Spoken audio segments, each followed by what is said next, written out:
Welcome to the Sense of Soul podcast. We are your hosts, Shanna and Mandy. Grab your coffee, open your mind, heart, and soul. It's time to awaken. Today on Sense of Soul, we have Randy Havesonthe. He is a perfect guest to have on because he has turned his pain into purpose. He is what Shanna and I call a soul survivor. He is 36 years sober from drugs and alcohol. He went from wanting to take his own life to now dedicating his life to helping others. He is a public speaker who has traveled to many businesses, high schools, and colleges to share his story and to teach others how they can build self-esteem. At one point, he had his own private practice and was a therapist. He has a BA in psychology and an MA in counseling. Whoop, whoop. He went from getting kicked out of schools to being asked to work as an administrator for colleges. He is a life coach, a father, and a husband. You honestly could not align more with Shanna and I and what we put out on our podcast and as humans, because you talk about self-love, you talk about getting out of your own way. We are so excited to have you. Rumor has it you're really fucking funny. Oh, now the pressure's on.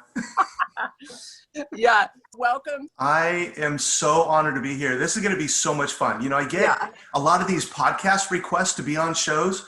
And when I saw yours and I did my research, I just got so excited. So I am thrilled to be here with you guys. You just rock. I love the work you're doing. So important right now. Thank you. Likewise. I always know what I'm going to get with people who are sober. I'm going to get someone who's raw, who speaks truth, who just tells it how it is. That's why I was so stoked to have you on, because I'm the same way. We get each other. And Shanna and I, our very first episode was on self-love. Our truck represents self-love. We believe that the first step to shifting and to healing and to changing and to finding your purpose always starts with self-love. So our third episode was soul versus ego. Yep. Nice. I incorporate self-esteem versus ego because I see those two as being on opposite ends of a continuum. So where our society tells us that ego and self-esteem are the same thing, that if you live in a certain zip code, if you look a certain way, you have a certain number on a scale, then that gives you more worth than other people. But I realized that that's total bullshit. That our society is selling us this lie. And the truth is that ego and self-esteem are opposites. One has nothing to do with the other. But I believe that soul is incorporated within self-esteem. That the more you exercise that spiritual part of yourself, the more your self-esteem enhances. So soul is definitely a part of self-esteem. And I find that the closer you get to ego and away from self-esteem, the less soulful you become. Back in the day, I thought ego was just a cocky narcissist person. Through my own journey, realized that there are a lot of people in this world that want you to judge them by their outside. You know, they can't go outside without full face of makeup. They have to drive a certain type of car, even though they can barely afford it. So that's the ego. When you define yourself by outside qualities, that's ego. You know, I know people who have more money than they know what to do with, but they have no idea who they are. And I also know people who have a lot of money who are very confident in who they are. So it's not about having money, your ego. It's about how you define yourself, whether it's through those outside things or through the inside things. The reason why I want to sell 5 billion of my workshops and memberships and books and all that is because I want to be a major philanthropist. And if I have a bunch of money, I'm going to be able to help a lot of people. It's not going to change me at all. I'm still going to have my part-time job at Disney, and I'm still going to live in a nice house, but I'm not going to fill it with all these things. That's not necessary. So it's about learning how to define yourself by who you are and doing that internal journey. But it's hard for most people to do. You know, I'm not going to sit here and tell you that it's easy to raise your self-esteem and let go of your ego, because it's not. But it is so worth the journey once you do it. It's awesome. You were brought up with a pretty stable family. You lived in an amazing area of California in Beverly Hills. You got a sports car when you were 16. You had a condo in Maui, and your parents were pretty well off. Yeah. I'm so proud of my dad. You know, when we moved from Minnesota to California when I was 4, I think he had $300 in his pocket and a beat up Chevy and no job and no home in California. It's like, let's just go out there and make a life for ourselves. Through his hard work and being put in the right position with the right people, he started doing investments in commercial multifamily properties, and it just took off. I mean, he invested in real estate in LA in the 60s and 70s. I mean, whoa. Yeah. So he's done very well for himself. So he always said, I'm going to give you what I never had. So even though I had all this stuff on the outside, on the inside, I was miserable. I had no idea who I was. You know, I wasn't the smartest one, so I didn't fit in with the academic kids. I wasn't the best at sports, so I didn't fit in with the jocks. I didn't fit in with the social group because I was never into all the fancy clothes and all the labels and all that. It just wasn't who I was. So I never really felt like I fit in anywhere. So, you know, when I found alcohol and drugs in my teen years, it was like, oh yeah, this is a place where I belong. And that's how I got started there. And then just through, you know, genetics and social factors and psychological factors, I became addicted. And that became my life for a number of years. And, you know, I'm one of the lucky ones that made it out, because I know plenty of people who didn't, and people who are still stuck in that same little hole and they don't know how to get out. I'm like, no, here's how you get out. And they're like, no, it's scary. It's like, well, yeah, but it's better out here.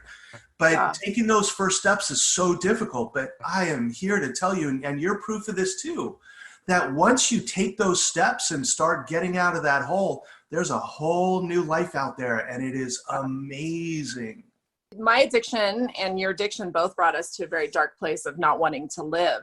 From the outside, everything looked great, but that hole in your soul was just so dark. One of the things that I've realized is that there's a huge difference between being sober and being in recovery. And ego is about sober. You know, you've seen people in meetings who are like, I'm 20 years sober and I can spout every word out of the big book. And they sit in the same seat. They spew the same things every week. And it's like, you know, even when I was a newcomer, it's like, I don't want what he has. I want more than that. And I realized that recovery is not about time. It's not about how many paragraphs you can quote out of a big book. It's not about, you know, now I have a job and I have a this. No, it's about how do you feel about that person looking back at you in the mirror when you wake up in the morning. That's what it's about. And recovery is about doing the work to overcome all that stuff that got you there, so you never have to go back there again. Love that. Yeah. And that's where self-esteem versus ego comes from too. You know, when you get into recovery, you're just going to get some self-esteem along with it. When you do the work, you're going to start to feel that and start to see that transformation. And that's what makes it so worthwhile. And then that almost becomes addicting. It's like, wow, I feel like I'm a 3 rather than a -7. I want to feel like a 4. And then it just kind of motivates you to want to do more. And then you hang out with people that are on that same journey and that same path. And that's when, you know, I finally wrote my book, The Ego Cleanse, which was really hard to do because I am severely ADD. So to sit there and write a book was really, yeah, I know, right? Yeah, aren't we all? Yes. So it was so hard, but what I learned is I don't have to do this journey alone. So I found a ghostwriter. I reached out for help, and I found a ghostwriter. She was amazing, and I was able to write my book. And, you know, I talked to people who are like, you need to add more pages, and it should be 250 pages. And I'm like, no, I don't want fluff in the book. I just want it to be what it is. And I want to teach people how to build self-esteem, let go of their ego, feel better about who they are, create a community of people who are doing the same thing and raising their self-esteem, feeling better about who they are, loving themselves, becoming their own best friend, which is one of the things I love to say. In fact, let me know, I would love to send you guys t-shirts. I have a t-shirt that says best friend with an arrow pointed up. Because that's your podcast name. Yeah, I love becoming it. Your Own Best Friend. Yeah. And the one I liked was the t-shirt that said, I think it said, we over me. I love We that. over me. Do you want that one instead? I'll send you that one if you want that one. Because again, here we are in this, you know, today we see so many messages of ego out there. And I want to shift that to being self-esteem. And ego is about me, where self-esteem is about we. I mean, of course, you know, on the airplane, you put your own mask on first, but that allows you to go out and help others. So if you're taking care of you, now you have the energy to go take care of other people. So I noticed that if you look at the word we and you put me right under it, the W and the M are mirrors of each other. So it's we over me. And that's kind of the thing that I want to get out there, that when we hey, if you want to sell these in your truck, you can do that too. Yeah. Yes, we do. I know, right? Yeah. So you talking about that mirror, that made me think about something that I always think about when I think of self-love, is that how you see yourself in the mirror is what you're reflecting out to the world. And they're going to treat you like you're treating that person in the mirror. Yes. Yes. No matter what kind of facade you want to put on, you know, if you hang out with facade people, sure, everyone's going to feel comfortable. But when you're around real people, they see right through that. Right through you. Right through it. And it's funny, you know, these days I wake up in the morning and I look in the mirror and, you know, my eyes are puffy and my hair's all over the place. And the first thing I do is I smile at myself. And it's like, oh my God, what a beautiful gift to be able to do that. Because it used to be, you know those days where I couldn't even brush my teeth because it meant I might make eye contact. I hated the person looking back at me in the mirror. And today it's the total opposite. How did you get there?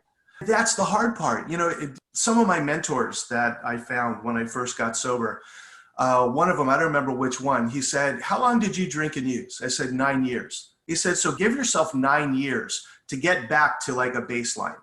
It's going to take you that long to do your work to get back. And that was about what it took. And after that, it was like all gravy. It's like, geez, man, this is pretty wild. But yes, it's difficult to do. And the analogy that I use a lot, it's kind of like if you woke up today and said, I want to run a marathon. If I attempted to run 26 miles today, I'd get like 3 blocks and I'd pass out. But if I want to run a marathon, I start by walking around the block. And then maybe I'll walk around 2 blocks. And then a couple weeks later, maybe I can jog part of it. And then I work myself up after a few months to doing a 5K. And then a couple months later, I can do a 10K. And then a few months after that, I can do a half marathon. So self-esteem isn't a switch that you just flip and it happens. So it takes time to build those muscles in order to get to the place where you're feeling better about who you are. But once people get to that 5K, it's like, yeah, now I want to do a 10K.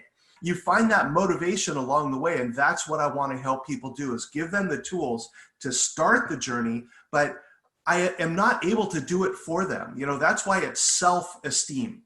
But once you have self-esteem, no one can give it to you and no one can take it away. People can take away ego or give you ego. Oh my God, you look so cute today. Oh my God, you think that really matches? And your ego's destroyed, right? But when you're high in self-esteem, no one can take that away from you. You know, I could get an email after this, oh my God, that was the worst podcast I ever heard. I'm like, oh, I'm so glad. I'm so sorry you didn't enjoy it. I hope you get something out of the next one. Because it's not a reflection of me, it's a reflection of my message. And some people just don't resonate with it, and a lot of people do. So that's what I want to find. That's why I love being on shows like yours. Like when I was listening to your episodes, I'm like, yes, we're like so in tune with our vibrations of the message that we want to put out there. So yeah, I love doing this. Isn't this the coolest? It's the best. For selfish reasons, I've been incredibly grateful for it too, because during this entire weird 2020, sometimes I get sucked into the negativity of the world. And then every week when I get to talk to someone like you, I'm reminded that there are beautiful light workers all over the world and that everything's going to be fine. Exactly. And when we work together, we get to grow that message even more. In fact, have you ever heard of the 100th monkey phenomenon? I've never heard of it. Whether it's a myth or reality, who knows? But here's the story. Over in Indonesia, there were some people that noticed that monkeys were digging out sweet potatoes and eating them, but they were getting sick because they were eating all the dirt and everything that was on the sweet potato. So they tried to teach the monkey to wash the sweet potato in the river, and then you'd get all the dirt off and be able to eat it. And they attempted with all these monkeys to teach them, and the old ones didn't want to have anything to do with it. And finally, this younger monkey one time watched the person wash off the sweet potato and gave it to him. The monkey ate it and was like, whoa. So the monkey would then go and wash off the sweet potato before it ate it. And other monkeys started to watch, and they're like, what? So some of the other younger monkeys went over and started washing their sweet potato before they ate it. Now, all of a sudden, all these monkeys started to wash their sweet potatoes before they ate it. You see, monkey too. Exactly, yes. So then, after about 99 monkeys were starting to do that, the 100th monkey went and washed off his sweet potato and started eating it. And then all of a sudden, over in Bali, monkeys started washing sweet potatoes before they ate it. Monkeys around the world started to wash their sweet potatoes. The consciousness of the monkeys shifted. When enough of them shifted their consciousness, it created a worldwide change. It's like some quantum physics shit. Yes, yes, absolutely. So what we get to do together with the work that we do and the people that are listening, and how cool would it be if a listener out there says, you know what, I love their message. I think I can do this too. And they start doing a podcast and they call you to be a guest on their podcast and call me. And then all of a sudden this message and this frequency of resonance starts to shift everything. So we need enough people sharing this message so that we can shift the consciousness of the world. I have 2 comments on this. One, I can't believe it. And let's teach the younger group. Let's teach these younger generations the tools. I mean, they got to go through it, because going through struggle is a positive thing. Yeah. And that they need to see too. But at least if they have the tools that we didn't have, then maybe they could do this at 20 instead of 40. Mm-hmm. And what you said about the young monkey, it's the younger generation that's going to make that change. Yeah. And it's happening, because if you look at what's going on, like with the Black Lives Matter movement, it's the younger people who are really taking charge of this. And I watched the Laker game last night, and at the national anthem, every single player and coach took a knee. Wow. It used to be Colin Kaepernick was called out. Oh my God, how can you be so disrespectful? But unfortunately, George Floyd had to die for us to kind of get this thing that it's not a matter of being unpatriotic. It's a matter of saying, hey, something's wrong and we need to change this. So It's funny, my daughter is 15 years old.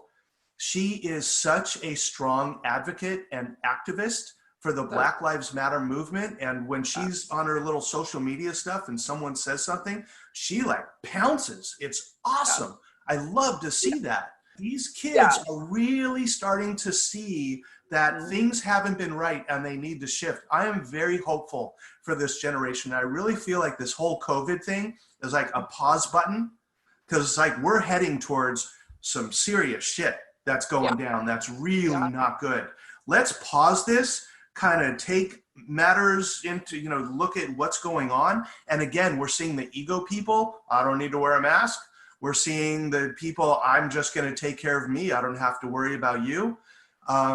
We're seeing that is dying off, and this new energy of we're finding what's really important. I mean, how cool this time that we get to spend with our families. I think that story was made up, because first of all, I never knew monkeys ate yams. I thought for sure if it was made up, it would have been about bananas. Second of all, the alcoholic in me started singing in my head, 99 bottles of beer on the wall, 99 bottles of beer. Because you're talking about the 100 monkeys. Yeah. Third of all, I wanted to share a story. I had a very hard time with Kaepernick and the kneeling, and I will tell you why. And talk about a huge awakening. My brother died for the flag. He was in the army and he was killed in Iraq in 2007. So I realized I was letting my own pain block the message. Yeah. And talk about a major wake-up call. Because when I removed myself and my ego and could have true empathy for another person and see it through their eyes, that's when I was so grateful for what he had done and respected it. Yeah. It doesn't dishonor your brother at all. In fact, it supports his message and what he sacrificed him for. It's about freedom for all people. We the people, all the people.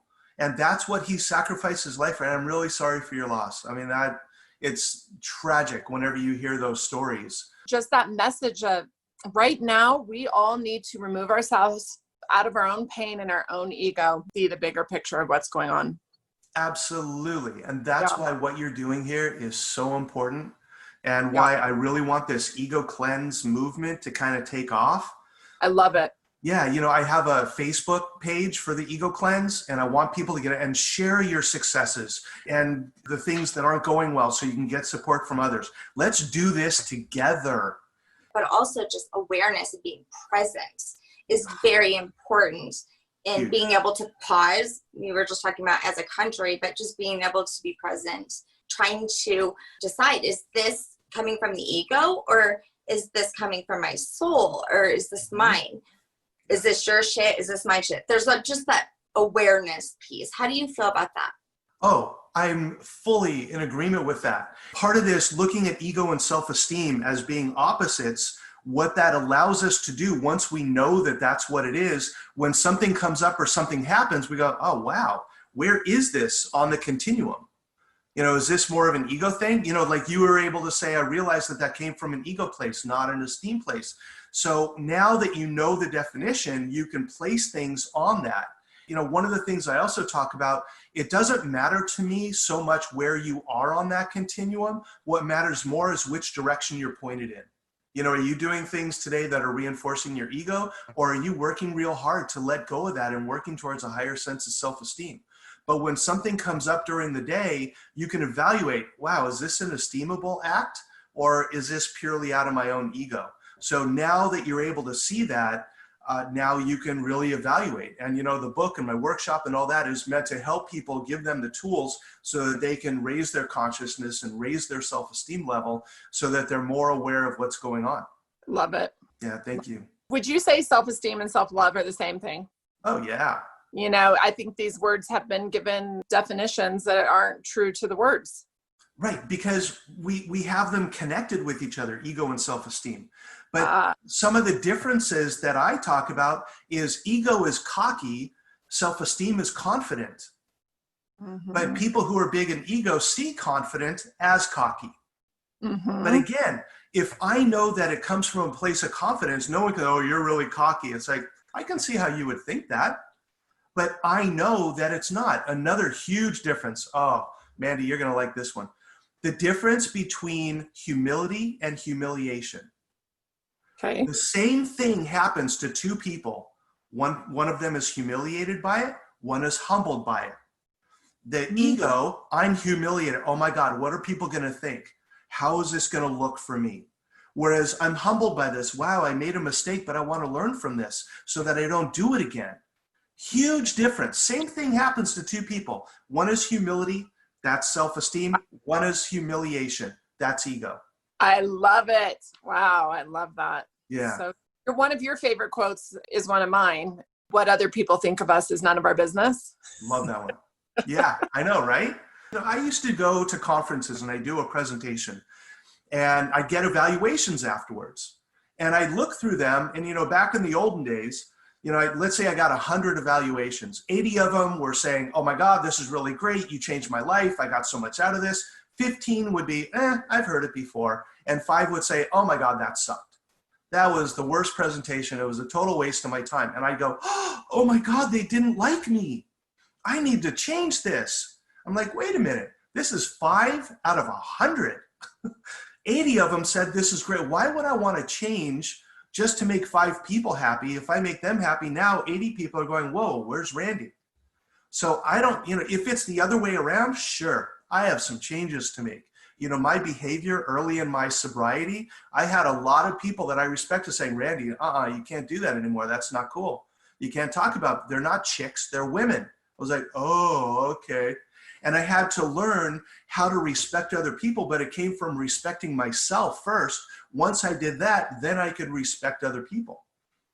So now it's about letting people be who they are. I mean, it's really difficult with some people to, when they support certain people or do certain things, I have a really tough time with that, but that's my issue. I'm not here to say I have perfect self-esteem because I don't. I still am working on this just like everybody else. And I don't know if I'll ever attain pure self-esteem. I think maybe in the history of man, there have been maybe a handful of people who have achieved that. like Mother Teresa or Gandhi or Jesus. But other than that, I am so not in that category. I still have ego stuff flare up, and it's okay. I allow myself to make mistakes. I don't beat myself up for it. You know, one of the things I talk about also is treating yourself like your own best friend. Yes. My best friend said something that I didn't agree with. Do I say, oh my God, you're such an idiot. I can't believe you said that. No, I'd say, you know what? I didn't really like the way you said that. And you would be kind and gentle and considerate. So be that way with yourself rather than getting on yourself. So it's treating yourself like your own best friend. So it seems like we're able to maybe reach people who are at rock bottom, right? Because there's only one way up from there. But how do we help the crazy egoed person? Okay, now we're talking about the total opposite end of the continuum. Without any self-esteem whatsoever. What do we do about these people? What we do with those people is we just be kind and patient and be examples to them. And it's tough. It's really hard when you see someone who's being so ego-driven, and when you have this new awareness, it's like, you know, they're still not washing the sweet potato off, and you're like, dude, just put it in the river. You'll be so, but we're not able to reach everybody. We resonate at different frequencies, and some people just don't harmonize with us. And that's okay. They harmonize somewhere else. And we just have to do our best to reach the people who want to be reached. You go after the young kids, and I bet your parenting has totally changed. I know mine has. So yeah, teaching all these tools from a very young age, that's huge. Yeah, but that's why I love working with college students too, is because they're in that learning mode and they're looking for finding out who they are and where they fit and what's going on. And I love giving them that message. You know, when I was working in college counseling centers, these kids would come in like, hey, you did a presentation of my fraternity. I wanted to come talk to you. It's like, yeah, what's going on? Well, you know, I'm supposed to be a lawyer because my dad's a lawyer, my mom's a lawyer, my grandfather's a lawyer, and I'm supposed to be a lawyer. It's like, well, what do you want to do? He said, I really want to be an artist. I said, so it's going to be really, really hard, but you need to figure out, do you have a portfolio? He said, yeah. I said, can you bring it in next time? He said, yeah. He brought it in. He was so talented. It was like, oh my God. I said, show this to your family and say, this is what I want to be. And even if you have to do it on your own, they might resist, but hopefully they will love you enough to let you forge your own path. The bummer is, I don't know what happened. I don't know if he actually did it or not. But that's what I want to teach these young folks. It's not about how much money you make. It's not about what kind of car you drive. It's about how you feel about yourself first thing in the morning when you wake up. It starts within, you know, Yes. and shifting yourself and then hoping that people across the country are picking up the yam and washing it off. Absolutely. You choose the world's path or like your parents' path. I mean, you are literally choosing the path of resistance. Yep. Have you ever read the book Illusions by Richard Bach? Oh, that book changed my life. That was the first one. And there's a story at the beginning of Illusions where it talks about there are these creatures on the bottom of a river and their life is clinging to the rocks at the bottom of the river. And one day one of them says, what would happen if I let go? And the other creature's like, no, you can't let go. If you let go, you're going to be crashed on the rocks and you're going to die. Our life is clinging. Just cling. And he thought, you know what she said? I'm going to make it a she. She said, you know what? I'm tired of my life of clinging. I'm going to let go. And she let go. And all the others were like, no, what are you doing? And they're freaking out. And she let go and she rose. And all of a sudden she was tumbled through the current. And yeah, she was bruised by some rocks. And then all of a sudden she was free and floating through the river, looking at all these wondrous things around her that she didn't even know existed because her whole life before that was clinging. And now she could see all these things. And at one point she was passing by these other creatures who said, look, a creature like us, and she's free. How did you do it? And she said, just let go. And the whole world is out here for you. And they said, no, we can't do that. We'll die. No, you won't. Just let go. And then pretty soon she was gone. And the creatures then created story about this creature who passed by them, but was free. So sometimes the trick in life is to just let go. Get out of that relationship that's not working for you. Get rid of the drinking and the smoking and whatever that's not working for you anymore. Let go. And yes, you're going to get tumbled on the rocks for a while, but then you'll be free. Ooh, that was really good. Wow. I've never done that on one of these before. Wow, that was cool. Okay. Do it. It was so fucking good that I was like, I felt like a little kid in a like kindergarten class looking up at my teacher like, then what happened? Then what happened? It's one of my favorite things to do. I love telling stories. For someone right now who's really struggling with being insecure and feeling stuck, you know, I think that very first step is the hardest one to make. Mm-hmm. In your book, do you give out steps, and what would you say that step one is? Yes, I do give out steps. Because I'm a no fluff kind of guy. And I don't believe in just adding things to add things. So everything in there is meant to do that. The first thing is to take a look at where are you on that continuum between ego and self-esteem. You know, take that honest assessment. You know, are you more concerned about what other people think of you than you are about how you feel about yourself? Are you doing things in your life that are reinforcing your ego? You know, oh, I feel so miserable about everything in my life. Everything's falling apart. Well, where's that one thing you can be grateful for? I think that one of the keys, two of the keys actually, to building self-esteem are gratitude and service. If you're in service to somebody or helping out in some way, it gets you out of self. It's a self-esteem type thing. When you can find something to be grateful for, so I have people make a gratitude list. What are things you're grateful? I'm not grateful for anything. Do you have a roof over your head? Well, yeah. Did you have breakfast today? Well, yeah. Do you have shoes to put on your feet? Well, yeah. Are you a smart person? Well, yeah. Okay. So there are some things you can be grateful for. Start looking for the positives rather than continually looking at the negatives. So that's a good starting point. Another thing I like to do is to have people look at what are their obstacle words. I think we'd all agree that life gives us hurdles, but what we tend to do is we take those hurdles and we turn them into walls. And a wall is much more difficult to get over than a hurdle is. So if we let our hurdles be hurdles, we can get over them, because I feel like we're also given the tools we need to get over those hurdles. Yeah. So we use different words that turn those hurdles into walls. Words like, I can't quit drinking.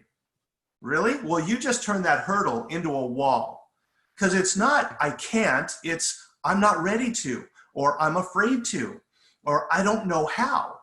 So then it's about finding the tools in order to get over that. But can't, you know, I can't lose these last 10 pounds. Well, do you really want to? Well, really? No. I mean, I say that all the time. I live in Orlando. I'm in the land of churros and Mickey bars. I mean, it's really hard, but if I wanted to, absolutely I could do it. But the truth is, I don't want to. It's not, oh, I can't lose these last 10 pounds. So that people, oh no, you look fine. You look really good. No, that's an ego thing. So no, it's keep it within yourself. So can't is one of those words that I suggest people just take out of the vocabulary. Should is another one of those. I should exercise more. I should eat better. I should do this. I should do that. I should. All we end up doing is shitting all over ourselves. And should is like a metal sledgehammer that we hit ourselves over the head with. It's self-defeating. So get that word out. It's not, I should exercise more. Do I want to? Yeah, you know what? I think I do. What do we need an ego for? You know what? I've never been asked that question before, and that is an awesome question. Do you know the story of the white wolf and the black wolf? Yes. Yes. Okay. No. Tell me a story. Okay. We're sitting down in front of you. Go ahead. Okay, here we go. One day, little boy wakes up and goes in, Grandfather, I had this terrifying dream last night. And the grandfather says, what happened? Said, well, there was this white wolf and this black wolf, and they were just tearing each other apart. It was such a bloody battle, and it was just horrific to watch. And the grandfather said, well, what happened in the dream? And he said, I don't know. I woke up before I know which one won the battle. He said, which one won? He said, well, let me tell you what this is really about. Inside of you, you have a white wolf and a black wolf. And the white wolf is about love and decency and honor and respect. And the black wolf is about fear and anger and sadness. And you have these both inside of you, and they're always battling with each other, constantly. And the boy says, well, how do you know which one wins? And the grandfather said, whichever one you feed. Mm-hmm. So which one do you want to feed? But here's the part of the story a lot of people don't know. And I don't know if you know this one or not, Mandy. Afterwards, it says, but do not starve the black wolf.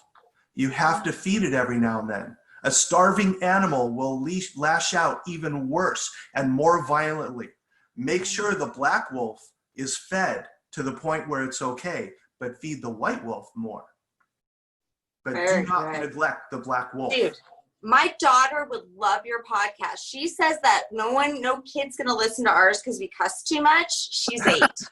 And so I'm going to give her your podcast. This is awesome. I'm going to start doing it again. I'll start next. You know what? I should really do that. No, I can't. I don't know. No. Next week, doing my podcast again. So give that white wolf a hamburger. Yeah. And give the fries to the black wolf. So I love it. Awesome. So when you say, is there any value in the ego? I'm not going to say no, because, when we do things like this, podcasts and speaking, there's some ego involved in that. There has to be. It's just always that intention and awareness around it. Absolutely. And, like my sponsor used to say, what's your motive? What's the motive behind that? Why did you do that? What's the motive? And, the spiritual part of self, one of the things that I do, and I talk about this in the workshop and in my book, in order to build self-esteem, it's about exercising and nourishing the 4 parts of self in a healthy way: the physical, the mental, the emotional, and the spiritual.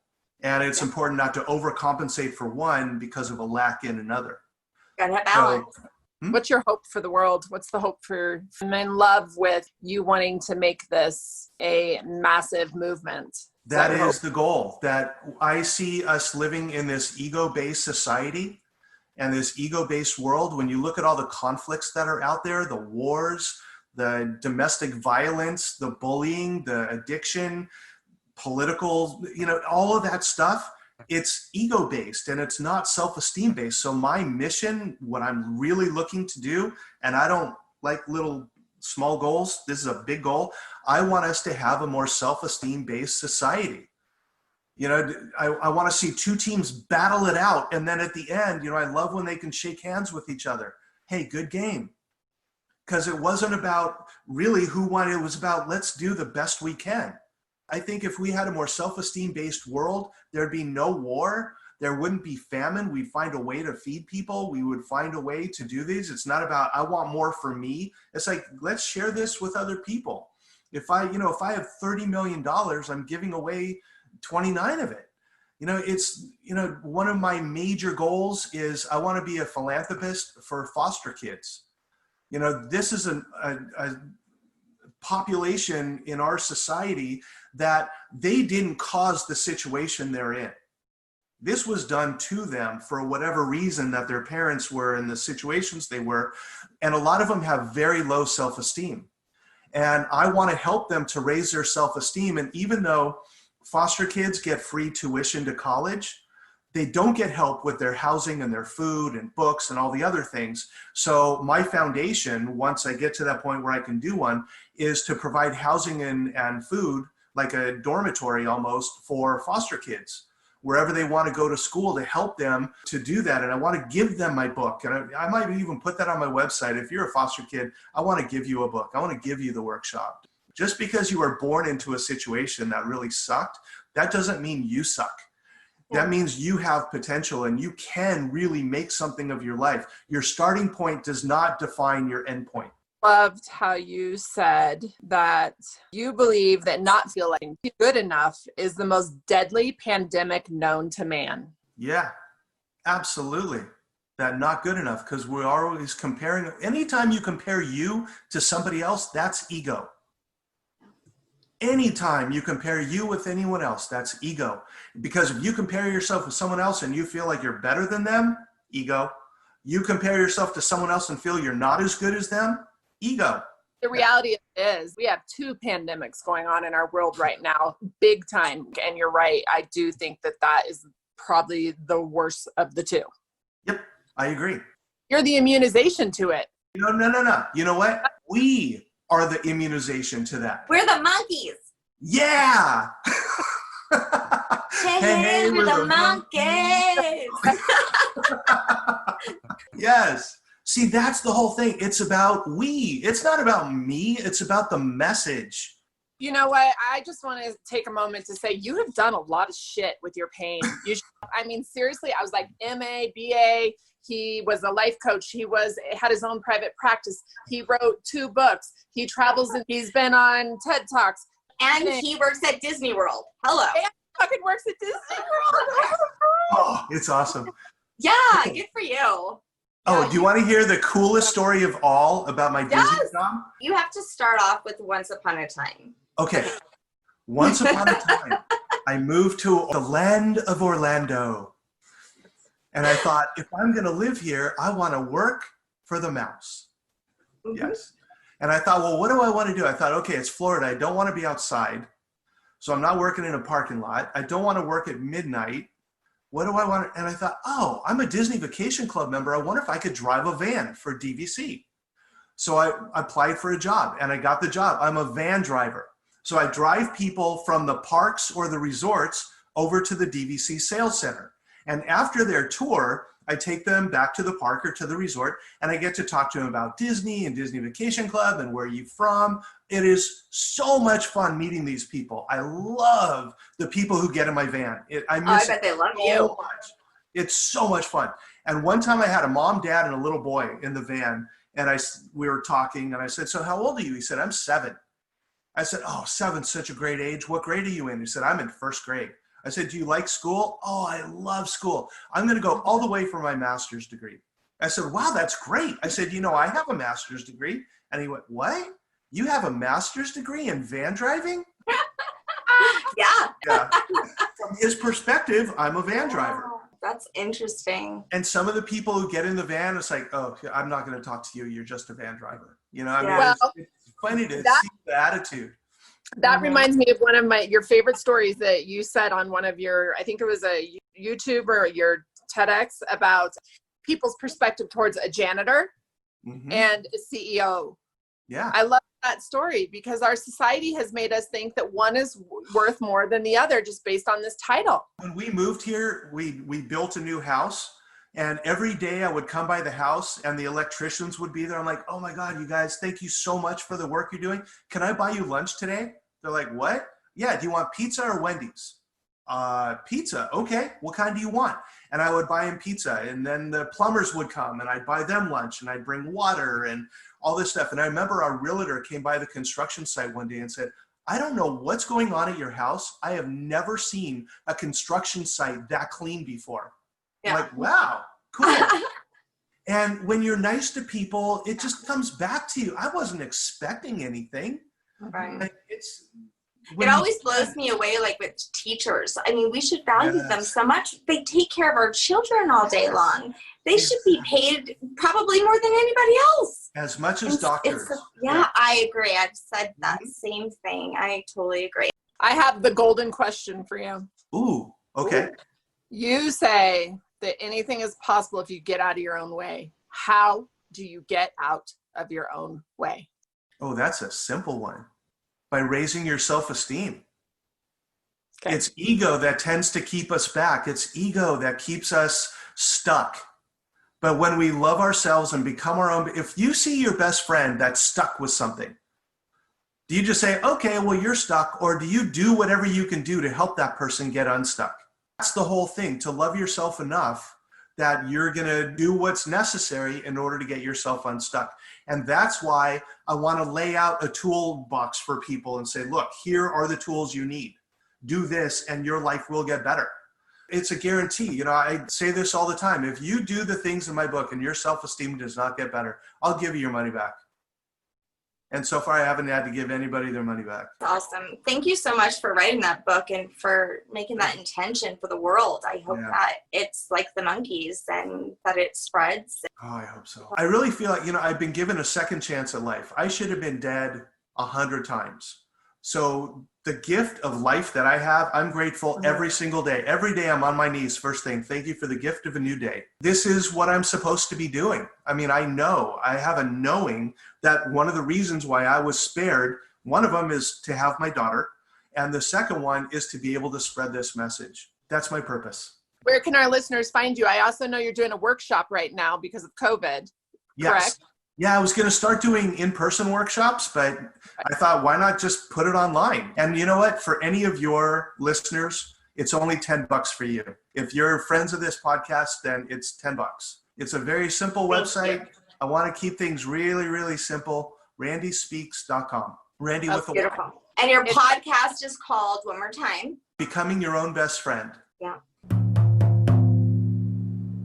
And now it's time for Break That Shit Down. You can do this. Anything is possible if you get out of your own way and start with that first step. No matter how scary it seems, no matter how much you think it's not possible, it is. Because you're listening to these amazing ladies every week and realizing that, wow, if they can do it, I can do it, and you're right. And today you listen to me. And if I can do it, you can do it. There's no magic pill. There's no magic anything. It's just taking that first step. And yes, you can do this. Yay. Become your own best friend. Oh, I love it. Yay. Thank you so much, Randy, for being with us. You're awesome. Anytime. Thank you so much. Thank you. Thanks for being with us today. We hope you will come back next week. If you like what you hear, don't forget to rate, like, and subscribe. Thank you. We rise to lift you up. Thanks for listening.